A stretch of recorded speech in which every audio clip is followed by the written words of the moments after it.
Hi friends, मी new creator आहे. माझं parlour अगदी छोटंसं आहे आणि मला खूप दिवसापासून वाटत होतं, की आपणही सोशल मीडियावर आपले बेस्ट दाखवायचं, आपले व्हिडिओ अपलोड करायचे. मग मी ठरवलं, की आपण आपले व्हिडिओ काढायचे आणि ते सोशल मीडियावर अपलोड करायचे आणि मी तशी सुरुवातही केली. माझं पार्लर जरी छोटंसं असलं, तरी पण मी त्याला नीट अँड क्लीन ठेवते. फ्युचरमध्ये तर मला बऱ्याचशा गोष्टी करायच्या आहे. पहिले तर मला माझं पार्लर मोठं करायचं आहे.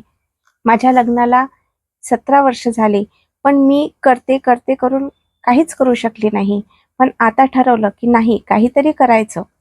बिफोर मॅरेज मी 8 वर्ष पार्लर चालवलं आणि त्यानंतर मी आफ्टर मॅरेज 2017 मध्ये माझं पार्लर टाकलं आणि आता ते चांगलं ग्रोथ करते आहे.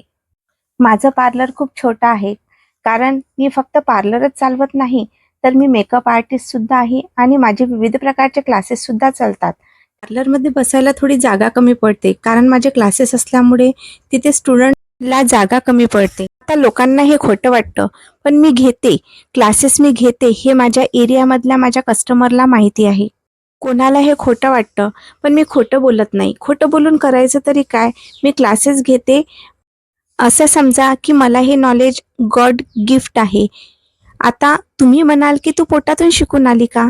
पण नाही, मी पोटातून शिकून आली नाही, पण मी स्वतःला इन्स्टा आणि यूट्यूबवरून बघून स्वतःला पुष्कळ ट्रेन केलेलं. असं सांगून मी माझं कौतुक करत नाही, पण माझ्या पार्लरमध्ये येणारे माझे जे कस्टमर आहेत ते माझं वारंवार कौतुक करत राहतात. असं आहे माझं वर्क. असो, माझं पार्लर तुम्हाला कसं वाटलं ते नक्की कमेंट्समध्ये कळवा आणि साईशा ब्युटी पार्लरला फॉलो, शेअर नक्की करा आणि जेणेकरून ज्या लोकांना माहिती नाही त्या लोकांना या गोष्टीची माहिती होईल.